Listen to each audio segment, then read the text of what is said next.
Para Bapak dan Ibu yang kami hormati, acara selanjutnya Rapat Paripurna ke-16 Masa Sidang 2 tahun 2020 dengan acara Jawaban DPRD atas Pandangan Umum Bupati terhadap 3 Raperda usulan DPRD Kabupaten Demak.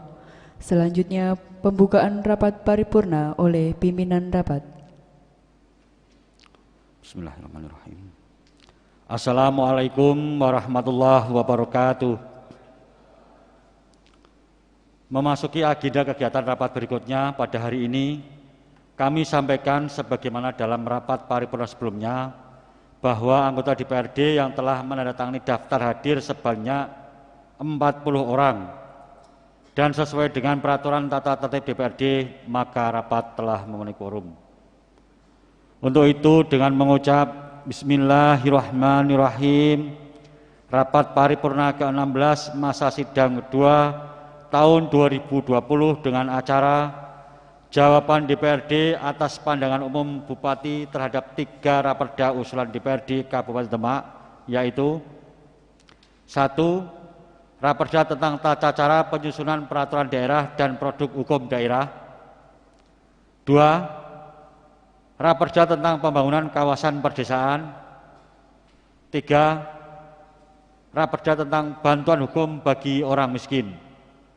Pada hari ini Selasa tanggal 16 Juni 2020 kami nyatakan dibuka dan bersifat terbuka untuk umum.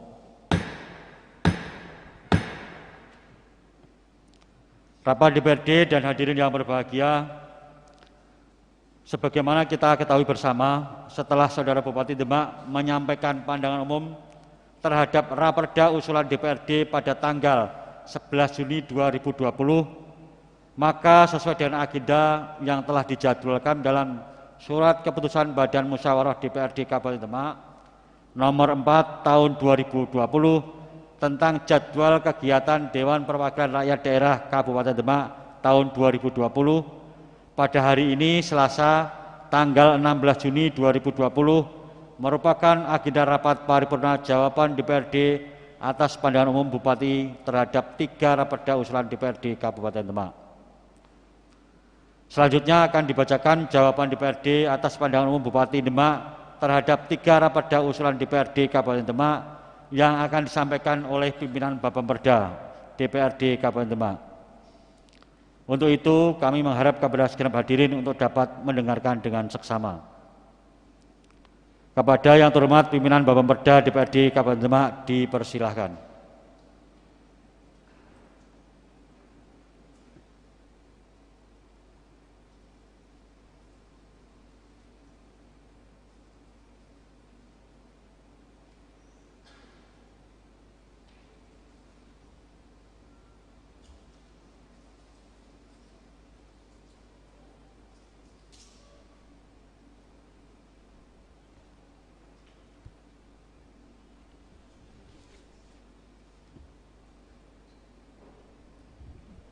Assalamualaikum warahmatullahi wabarakatuh.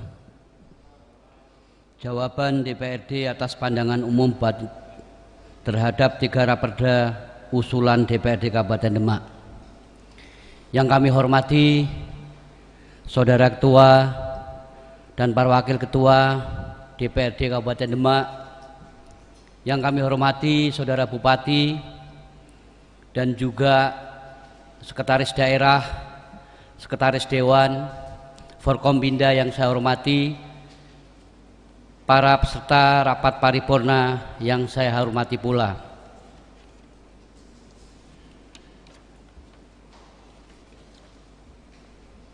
Dalam kesempatan ini kami akan menjawab tanggapan Bupati terhadap 3 usulan raperda dari DPRD Kabupaten Demak. Nomor 1,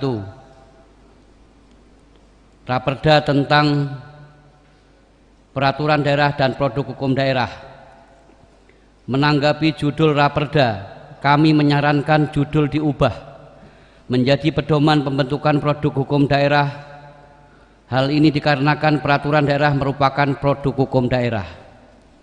Jawaban kami, sebagaimana dipahami dalam ketentuan Undang-Undang Dasar Negara Kesatuan Republik Indonesia bahwa dalam pasal 18 ayat 6 dinyatakan pemerintah daerah berhak menetapkan peraturan daerah dan peraturan-peraturan lain untuk melaksanakan otonomi dan tugas pembantuan.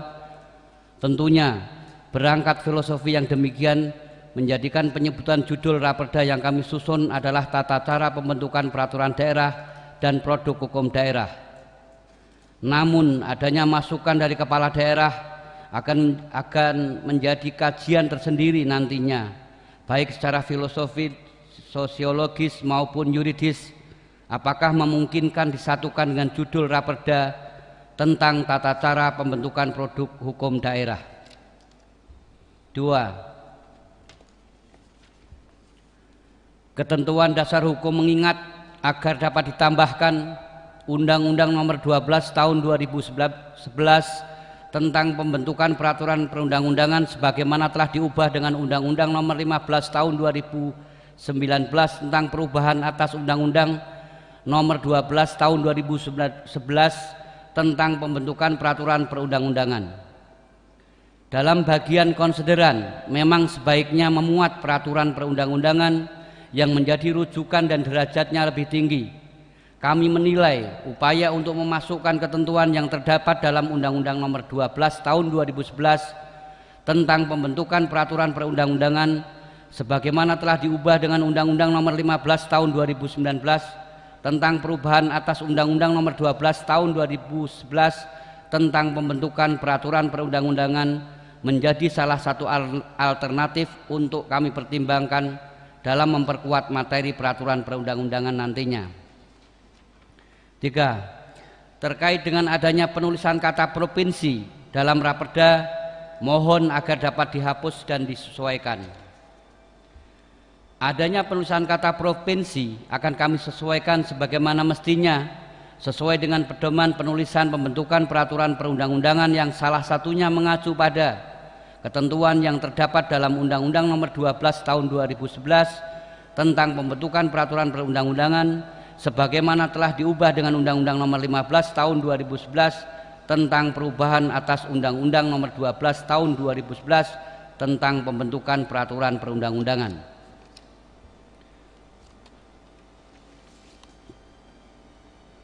Menanggapi materi muatan yang diatur dalam raperda yang meliputi tahapan perencanaan, penyusunan, pembahasan, evaluasi, sampai penyebarluasan, kami mohon agar disesuaikan dengan ketentuan dalam 1. Undang-Undang Nomor 12 Tahun 2011 tentang pembentukan peraturan perundang-undangan sebagaimana telah diubah dengan Undang-Undang Nomor 15 Tahun 2019 tentang perubahan atas Undang-Undang Nomor 12 Tahun 2011 tentang pembentukan peraturan perundang-undangan. 2. Peraturan Menteri Dalam Negeri Nomor 80 Tahun 2015 tentang pembentukan produk hukum daerah sebagaimana telah diubah dengan Peraturan Menteri Dalam Negeri Nomor 120 Tahun 2018 tentang perubahan atas Peraturan Menteri Dalam Negeri Nomor 80 Tahun 2015 tentang pembentukan produk hukum daerah. Menanggapi tanggapan tersebut, tentunya mekanisme dalam proses pembentukan produk hukum daerah perlu menyelaraskan dengan adanya peraturan yang ada di atas, sehingga dengan adanya masukan tersebut akan kami gunakan sebagai bahan mengevaluasi ke depannya kesesuaian norma yang ada dalam rancangan peraturan daerah dengan peraturan terkait.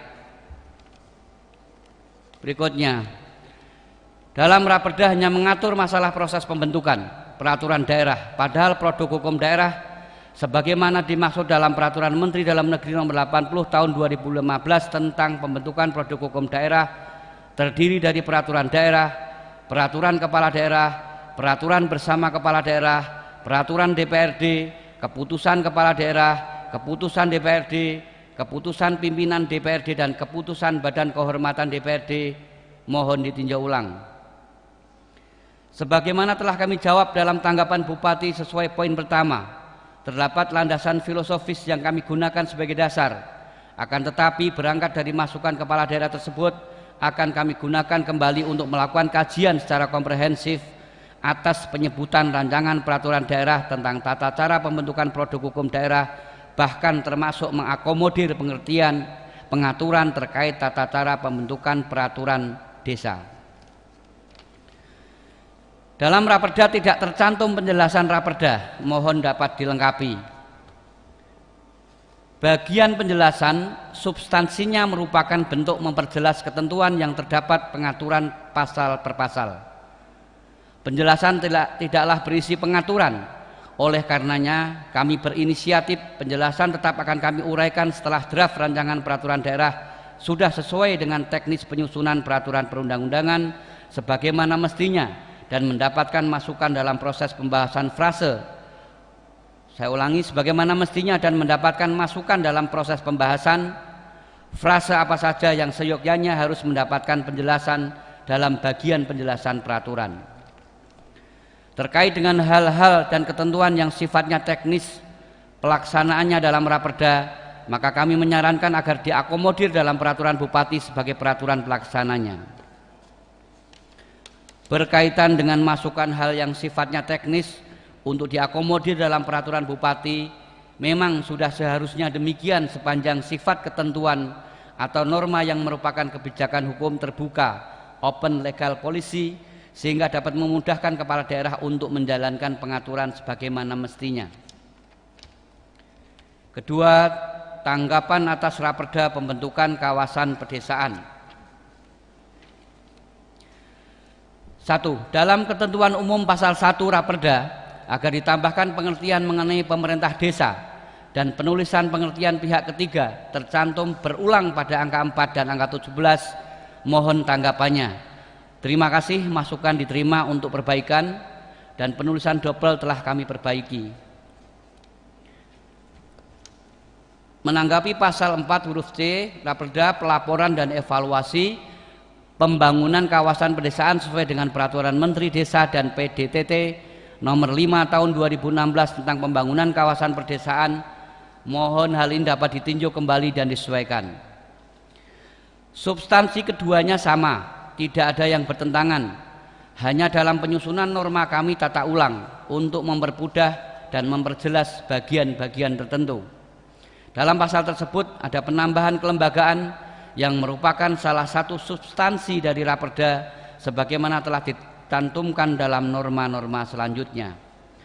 Pada bab 2 bagian ke-1 umum tidak tercantum pasal berapa, mohon agar disesuaikan. Sudah kami tambahkan, terima kasih. Menanggapi pasal 5 huruf B Raperda, apabila menyesuaikan dengan pasal 5 ayat 1 Peraturan Menteri Desa dan PDTT nomor 5 tahun 2016 tentang pembangunan kawasan pedesaan, maka seharusnya diprakarsai oleh Bupati, mohon ditinjau kembali dan disesuaikan. Perangkat daerah adalah unsur pembantu Bupati dan DPRD dalam menyelenggarakan urusan pemerintahan yang menjadi kewenangan daerah. Kewenangan tersebut telah diberikan kepada perangkat daerah berdasarkan Perda Struktur Organisasi Tata Pemerintahan, sehingga dalam pelaksanaannya yang melaksanakan adalah perangkat daerah. Perangkat daerah ini juga bisa dicermati dalam ketentuan pasal 6 ayat 1, pasal 14, 15, dan 32 Raperda ini. Terkait dengan penyebutan TKPKP yang diatur dalam Raperda terdiri dari TKPKP dan TKPKP kawasan, padahal sesuai dengan ketentuan dalam Peraturan Menteri Desa nomor 5 tahun 2016 tentang pembangunan kawasan pedesaan, hanya ada TKPKP saja, mohon penjelasannya. Penyusunan Raperda ini tidak semata-mata hanya melaksanakan ketentuan Permendes nomor 5 tahun 2016 tentang pembangunan kawasan pedesaan semata-mata. Penyusunan juga mendasarkan pada keputusan Direktur Jenderal Pembangunan Kawasan Pedesaan nomor 14 DPKP SK 07 2016 tentang penyelenggaraan pembangunan kawasan pedesaan. Berdasarkan ketentuan tersebut, TKPKP kawasan dibentuk sesuai tema dan deliniasi kawasan pedesaan dan bersifat sesuai dengan kebutuhan. Dengan penambahan ini diharapkan Raperda ini bisa mengakomodasi berbagai dinamika di masyarakat. Menanggapi ketentuan pasal 14 Raperda agar dapat disesuaikan dengan Peraturan Menteri Desa dan PDTT nomor 5 tahun 2016 tentang pembangunan kawasan pedesaan, penjelasannya sama dengan pertanyaan atau tanggapan atas ketentuan pasal 5. Menanggapi ketentuan pasal 16 Raperda agar dapat disesuaikan dengan ketentuan pasal 9 Peraturan Menteri Desa dan PDTT nomor 5 tahun 2016 tentang pembangunan kawasan pedesaan.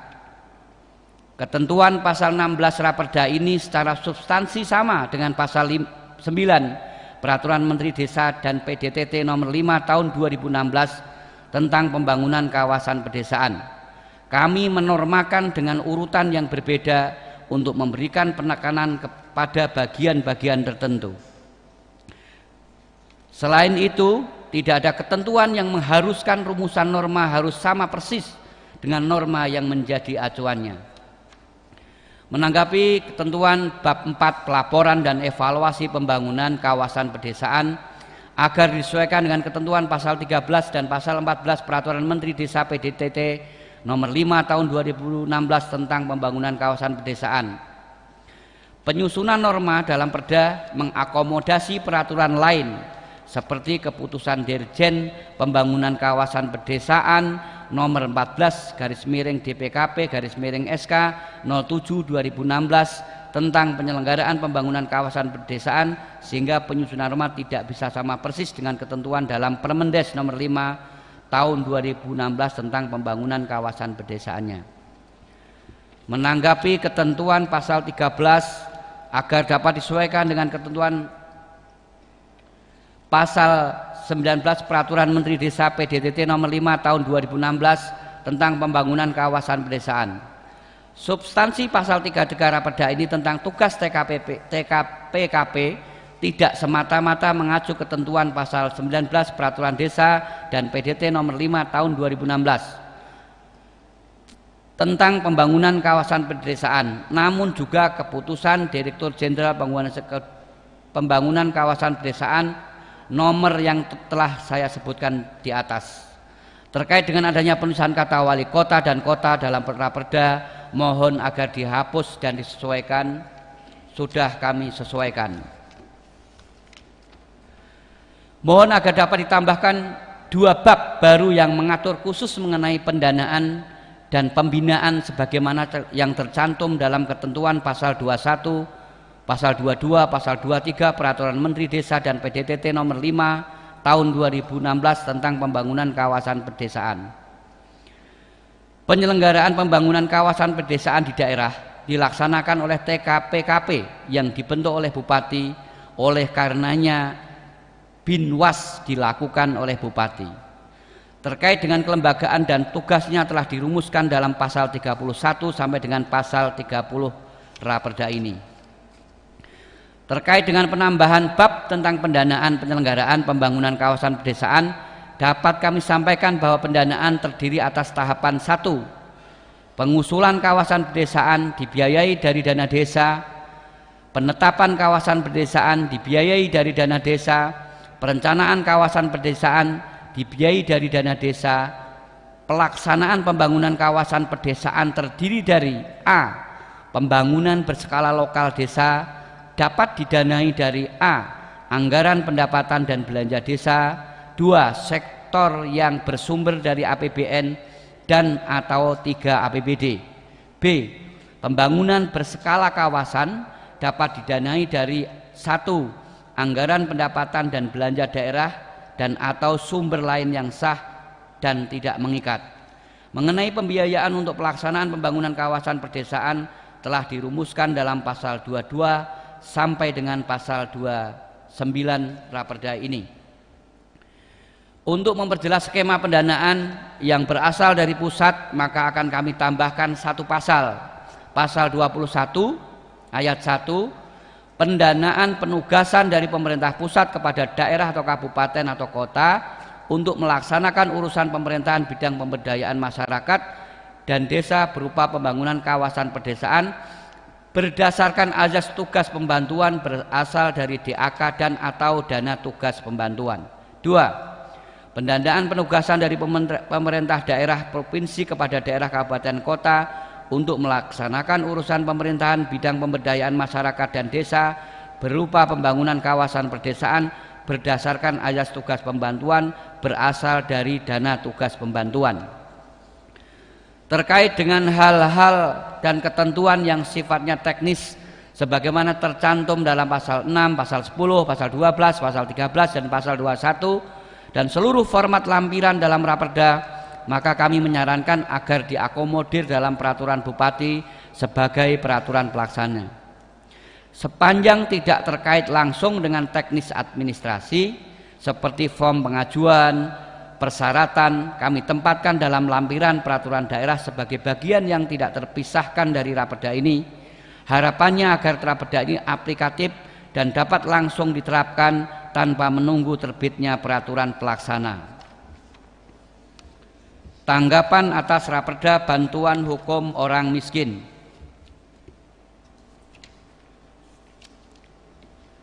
Menanggapi judul Raperda, maka kami mengusulkan agar dapat diubah menjadi bantuan hukum bagi masyarakat miskin.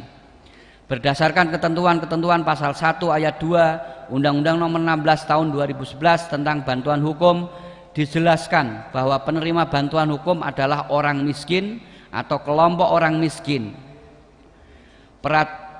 Lihat juga pada Peraturan Menteri Hukum dan Hak Asasi Manusia, Peraturan Menteri Hukum dan HAM Republik Indonesia Nomor 10 Tahun 2015 tentang Peraturan Pelaksana Peraturan Pemerintah Nomor 42 Tahun 2013 tentang syarat dan tata cara pemberian bantuan hukum dan penyaluran dana bantuan hukum.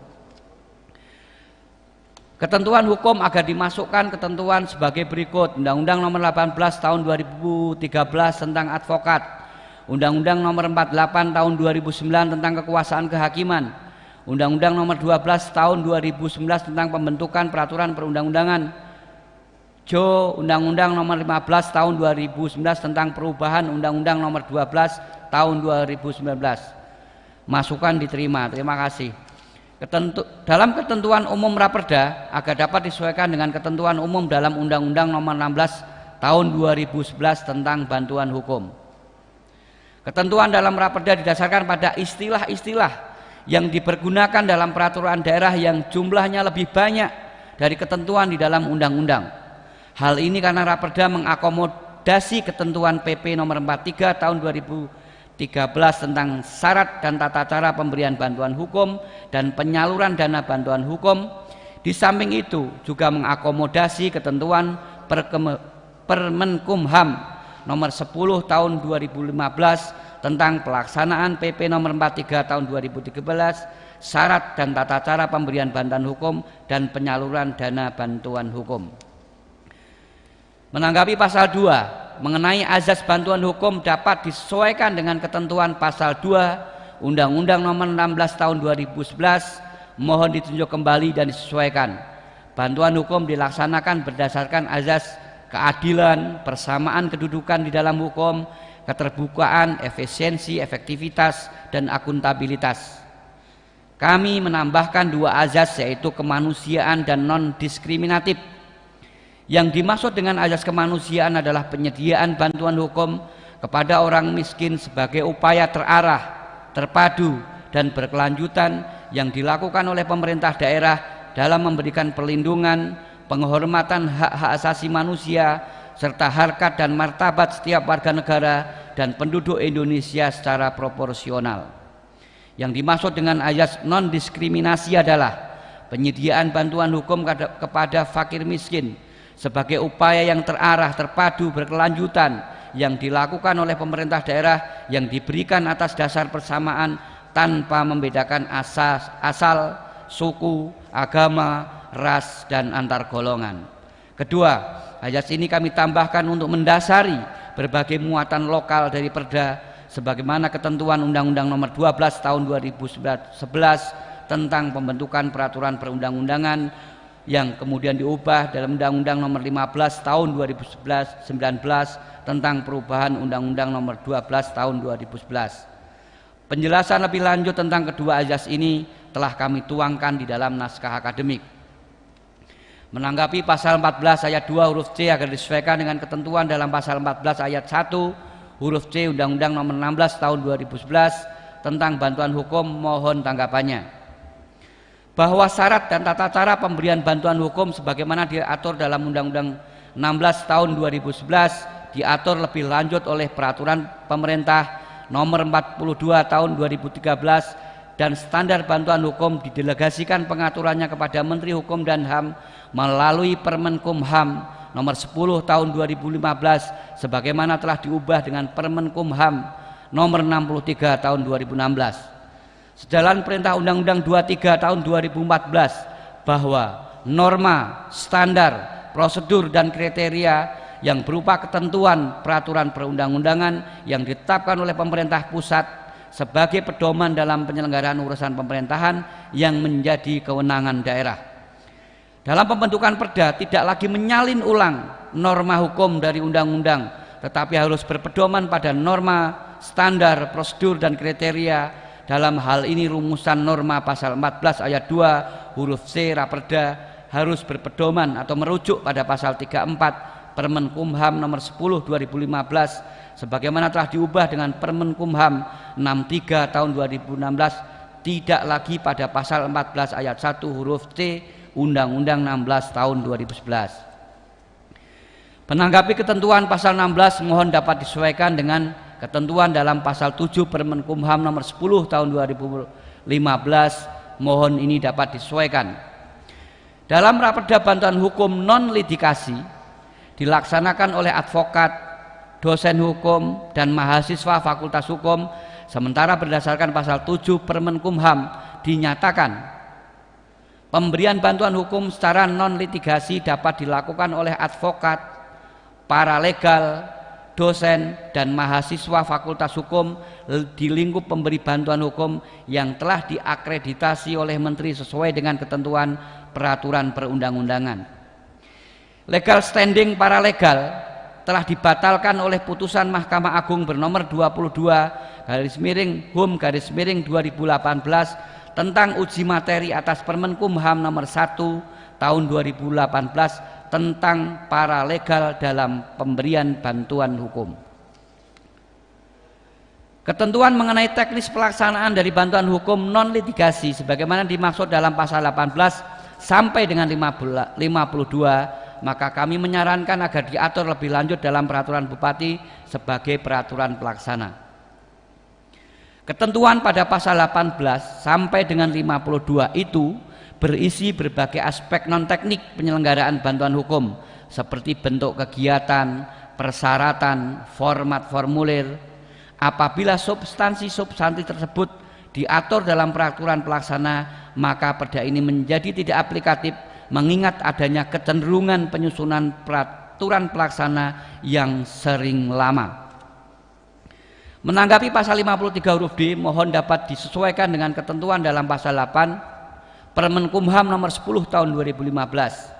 Pasal 53 huruf D mengatur tentang persyaratan pemberian bantuan hukum yang berdasarkan ketentuan pasal 1 didefinisikan sebagai lembaga bantuan hukum atau organisasi kemasyarakatan yang berkedudukan di daerah yang telah terakreditasi oleh kementerian yang menyelenggarakan urusan pemerintahan di bidang hukum dan hak asasi manusia untuk memberi layanan bantuan hukum. Sementara pasal 8 Permenkumham nomor 10 tahun 2015 berisi tentang 1. Bentuk penyuluhan hukum, ayat 2 sampai dengan 5 berisi permohonan penyuluhan hukum.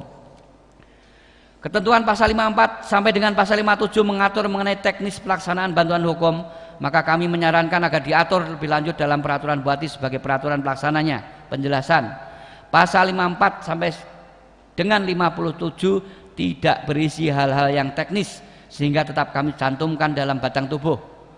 Berdasarkan hasil kajian kami, pasal 54 Raperda berisi syarat tertulis, pasal 5 berisi komponen dalam pengajuan informasi pemerintahan bantuan hukum, pasal 56 dan 57 berisi hak penerima bantuan hukum. Terkait dengan ketentuan dalam bab 4 anggaran bantuan hukum agar dapat ditambahkan klausul sumber anggaran lain yang sah dan tidak mengikat, mohon tanggapannya. Masukan kami terima dan akan kami tambahkan dengan catatan bahwa bantuan pihak lain yang tidak mengikat itu tidak khusus untuk penyelenggaraan bantuan hukum namun untuk sumber penerimaan APBD secara umum, adapun pengalokasiannya menyesuaikan dengan proses penganggaran daerah. Mohon agar dapat ditambahkan 2 bab baru yang mengatur mengenai tentang penyelenggaraan bantuan hukum dan bab tentang hak dan kewajiban penerima bantuan hukum, pemberi bantuan hukum dan penyelenggara bantuan hukum sebagaimana tercantum dalam pasal 6, pasal 7, pasal 9, pasal 10, pasal 12 dan pasal 13 Undang-Undang Nomor 16 Tahun 2011 tentang bantuan hukum. Bab penyelenggara hukum. Berbagai aspek yang terkait dengan penyelenggaraan bantuan hukum telah kami tuangkan dalam beberapa bab seperti pelaksanaan bantuan hukum, pendanaan, dan telah diuraikan dalam banyak pasal sehingga apabila dipahami secara utuh maka sudah akan tergambar tentang penyelenggaraan bantuan hukum tanpa harus disebutkan secara khusus dalam bab penyelenggaraan bantuan hukum. Penambahan bab hak dan kewajiban. Jenis perbuatan hukum dalam perda ini sangat beragam sehingga tidak memungkinkan untuk dapat dikelompokkan dalam bab tersendiri tentang hak dan kewajiban para pihak. Berbagai ketentuan tersebut telah dituangkan dalam banyak pasal sehingga apabila bisa dipahami secara utuh maka akan diketemukan pasal-pasal tentang hak dan kewajiban para pihak. Terkait dengan hal-hal ketentuan yang sifatnya teknis sebagaimana tercantum dalam pasal 67 sampai pasal 71 dan seluruh format lampiran dalam Raperda, maka kami menyarankan agar diakomodir dalam peraturan Bupati sebagai peraturan pelaksananya. Pasal 67 berisi tentang sanksi kepada pemberi bantuan hukum. Pasal 68 sanksi dari pemerintah. Pasal 69 pembatalan perjanjian. Pasal 70 penarikan dokumen dari penerima bantuan hukum. Pasal 71 pengalihan ke pemberi bantuan hukum lain. Kesemuanya tidak berhubungan dengan teknis administrasi sehingga tidak seharusnya apabila dituangkan dalam peraturan pelaksananya. Di samping itu, dengan penuangan dalam batang tubuh akan memudahkan implementasinya tanpa harus menunggu terbitnya peraturan pelaksana. Hadirin yang saya hormati, demikian tanggapan Badan Pembentukan Perda atas pandangan umum Bupati terhadap 3 rancangan perda usulan DPRD Kabupaten Demak.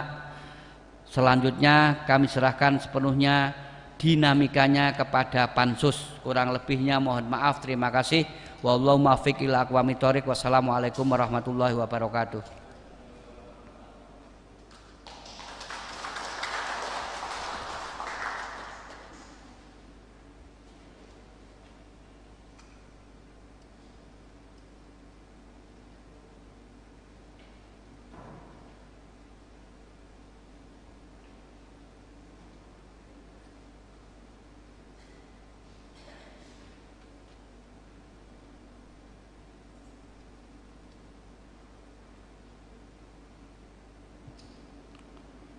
Terima kasih kami sampaikan kepada pimpinan Bapemda yang telah menyampaikan jawaban DPRD atas pandangan umum Bupati Demak terhadap 3 raperda usulan DPRD Kabupaten Demak. Jawaban DPRD yang berupa pendapat, saran, masukan semoga menjadi sumbang saran pemikiran yang bermanfaat guna bahan kajian dalam membahas raperda usulan DPRD Kabupaten Demak. Rapat DPRD dan hadirin yang berbahagia, sebelum rapat paripurna kami tutup, akan diumumkan komposisi panitia khusus DPRD Kabupaten Demak yang akan membahas 5 raperda Kabupaten Demak dan dibacakan oleh Sekretariat DPRD Kabupaten Demak. Kepada Sekretariat DPRD dipersilahkan.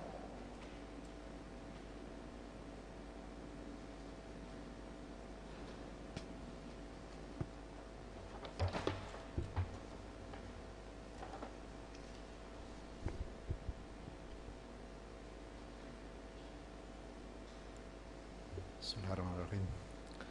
Keputusan DPRD Kabupaten Demak nomor 7 tahun 2020 tentang pembentukan panitia khusus pembahasan 5 rancangan peraturan daerah Kabupaten Demak. Pimpinan DPRD Kabupaten Demak menimbang dan seterusnya, mengingat dan seterusnya, memperhatikan dan seterusnya, memutuskan, menetapkan. Kesatu, membentuk panitia khusus pembahasan 5 rancangan peraturan daerah Kabupaten Demak. Kedua, Rancangan Peraturan Daerah Kabupaten Demak sebagaimana dimaksud pada diktum ke-1 adalah 1. Raperda tentang pengembangan industri Kabupaten Demak tahun 2020-2040. 2. Raperda tentang tata cara penyusunan peraturan daerah dan produk hukum daerah. 3. Raperda tentang sistem pemerintahan berbasis elektronik. 4. Raperda tentang pembangunan kawasan perdesaan. 5. Raperda tentang bantuan hukum bagi orang miskin. Ketiga, susunan pimpinan dan anggota panitia khusus DPRD Kabupaten Demak sebagaimana dimaksud pada diktum ke-1 tercantum dalam lampiran yang merupakan bagian tak terpisahkan dari keputusan ini. Keempat, panitia khusus wajib melaporkan hasil pembahasannya kepada pimpinan DPRD Kabupaten Demak. Kelima, masa tugas dan keanggotaan panitia khusus bagaimana dimaksud diktum ke-1 berlaku sejak tanggal dan ditetapkannya keputusan ini dan berakhir sampai dengan persetujuan ataupun penetapan 5 rancangan peraturan daerah Kabupaten Demak. Keenam, segala biaya yang timbul sebagai akibat ditetapkannya keputusan ini dibebankan pada anggaran pendapatan dan belanja daerah Kabupaten Demak tahun anggaran 2020. Ketujuh, keputusan DPRD ini berlaku pada tanggal ditetapkan di Demak pada tanggal 16 Juni 2020.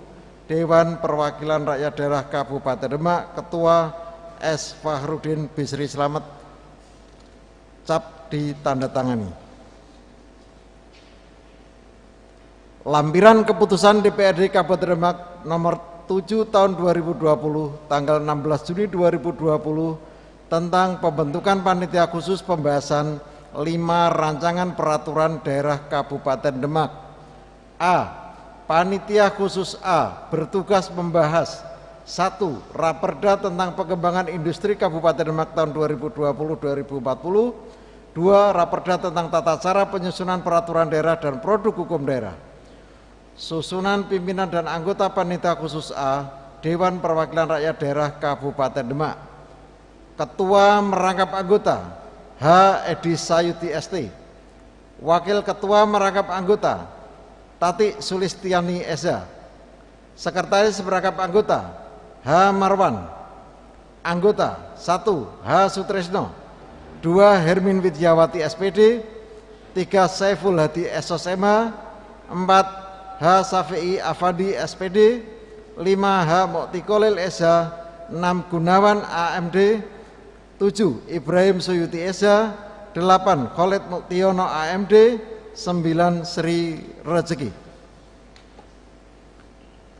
B. Panitia khusus B bertugas membahas Raperda tentang sistem pemerintahan berbasis elektronik. Susunan pimpinan dan anggota panitia khusus B Dewan Perwakilan Rakyat Daerah Kabupaten Demak. Ketua merangkap anggota H. Nuryono Prasetyo SE. Wakil Ketua merangkap anggota Bangun Setiabudi Saputro SOS. Sekretaris merangkap anggota Hana Maharani Layinatus SSE. Anggota 1. H. Fauzan Eza. 2. H. Son Haji Eza.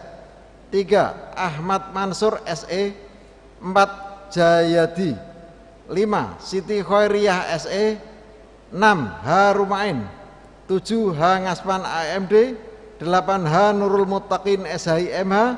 9. H. Ulin Nuha SPDI. C. Panitia khusus C bertugas membahas Raperda tentang pembangunan kawasan perdesaan. Susunan pimpinan dan anggota panitia khusus C Dewan Perwakilan Rakyat Daerah Kabupaten Demak. Ketua merangkap anggota Sulkan. Wakil Ketua merangkap anggota Abu Naim. Sekretaris merangkap anggota Fatkan Esa. Anggota 1. Haji Ike Chandra Agustina Esa SE. 2. Badarudin SOS MA. 3. H. Sudarno. 4. H. Muntohar. 5. H. Budi Ahmadi SE. 6. Subari. 7. H. Isa Ansori ST. 8. Parsidi STMT. D. Panitia khusus D bertugas membahas Raperda tentang bantuan hukum bagi orang miskin. Susunan pimpinan dan anggota panitia khusus di Dewan Perwakilan Rakyat Daerah Kabupaten Demak. Ketua merangkap anggota H. Busro SPD. Wakil Ketua merangkap anggota Robert Frendi Kurniawan. Sekretaris merangkap anggota H. Farodi SPDI. Anggota 1. Ristiko Ardanari. 2. H. Sugiyarno SP. 3. M. Sodikin. 4. H. Danang Saputro Eza. 5. Martono. 6. H. Abu Said SPDI. 7. Sukarmin. 8. H. Nur Susaktio. Dewan Perwakilan Rakyat Daerah Kabupaten Demak, Ketua S. Fakhrudin Bisri Slamet, cap ditandatangani. Pembacaan selesai.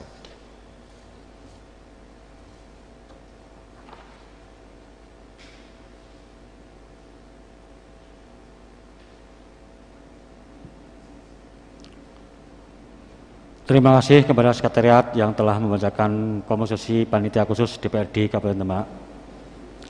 Rapat DPRD dan hadirin yang berbahagia, demikianlah tadi rangkaian acara rapat paripurna pada hari ini telah berjalan dengan tertib dan lancar. Kami mengucapkan terima kasih kepada seluruh peserta rapat yang telah dengan tekun dan penuh perhatian mengikuti jalannya rapat paripurna DPRD pada hari ini. Demikian juga terima kasih kami sampaikan kepada semua pihak yang telah membantu kelancaran jalannya rapat paripurna. Akhirnya dengan mengucap Alhamdulillahirrabbilalamin, rapat paripurna ke-16 masa sidang 2 tahun 2020 DPRD Kabupaten Demak dengan acara jawaban DPRD atas pandangan umum Bupati terhadap 3 raperda usulan DPRD Kabupaten Demak kami nyatakan ditutup. Terima kasih atas perhatiannya. Wal muwafiq ila aqwamit thoriq. Wassalamualaikum warahmatullahi wabarakatuh.